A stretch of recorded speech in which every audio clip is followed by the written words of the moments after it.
A mí me llegó a pasar muchas veces, inclusive cuando estuve en España y en algunos lugares cuando bajaba aquí en la costa ecuatoriana. Ahora mismo estoy en Quito, en Ecuador, y sí me sorprende y lo confirmo porque he hecho posgrados en España y he atendido pacientes en España, evidentemente, y he visto que cuando hacen una cirugía del pie a las 48 horas, por ejemplo, que en su mayoría los controles se hacen a las 48 horas después de la cirugía, me he encontrado con que no es lo mismo. ¿Por qué no es lo mismo, Andrés? Y esto a veces no se habla. Porque no es lo mismo una curación de herida en Barcelona, que es a la altura del mar, que en Madrid o que, por ejemplo, en Quito, Bogotá. Y eso influye mucho en el podólogo. Te lo explico. El podólogo tiene sus habilidades y tiene sus disciplinas y tiene sus especialidades y todo va a ser en base a la cantidad de pacientes que tú atiendas en esa localización. Es decir, aquí en Quito hay muchas onicocriptosis por el hecho de utilizar zapatos cerrados, hay mucho eloma, hay muchos dedos en garra, por tanto, el especialista, en este caso el podólogo, se va a especializar en esas patologías y cuando venga luego de hacer una matricectomía, por ejemplo a las 48 horas, se va a encontrar un tipo de dedo muy específico. Es decir, a lo mejor un dedo, como te lo voy a dejar aquí en la descripción para que lo veas justamente así, que va a estar más húmedo, por ejemplo, porque el sangrado va a ser mayor. Y tal vez en Barcelona o en algún lugar de la costa no va a estar así, pero va a estar más enrojecido porque el calor y el clima ayuda a que haya una vasodilatación muy exagerada y se vea de esa forma.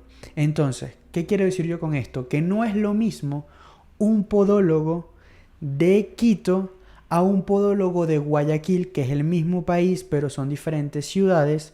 Y estas ciudades son diferentes porque Quito está casi a 3.000 metros sobre el nivel del mar y Guayaquil lo tienes a nivel del mar. Por tanto, las curaciones van a ser completamente diferentes. ¿Qué significa esto?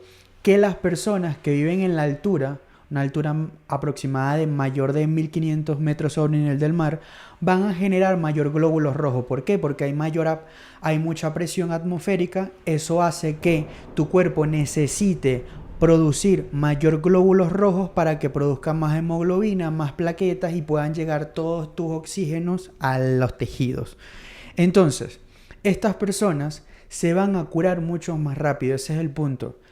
Un paciente en Quito, en Bogotá, en alguna ciudad en Guadalajara, en México, países de varia altura, en La Paz, tienen mucha similitud.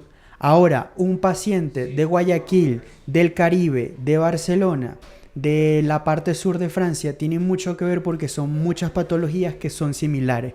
Por ejemplo, te vas a encontrar muchos pacientes que de repente tienen que pisar un erizo porque evidentemente está en el mar. Entonces imagínate un paciente aquí en Quito, un podólogo aquí en Quito no va a saber cómo eliminar un erizo, evidentemente porque no hay mar. Entonces, teniendo en cuenta esto, hay que tener en cuenta la localización porque es muy importante saber exactamente de dónde proviene el paciente y dónde lo estás atendiendo para hacer ese tipo de curaciones. Aquí en Quito o aquí en estas ciudades que son muy altas, yo necesito normalmente hacer 2 curaciones, pero posiblemente en algunas ciudades donde son a nivel del mar necesite de 3 a 4 curaciones, luego una matricectomía, por ejemplo. Es importante destacarlo. Espero que te haya interesado y cualquier cosa me lo dejas en los comentarios. Chao, chao.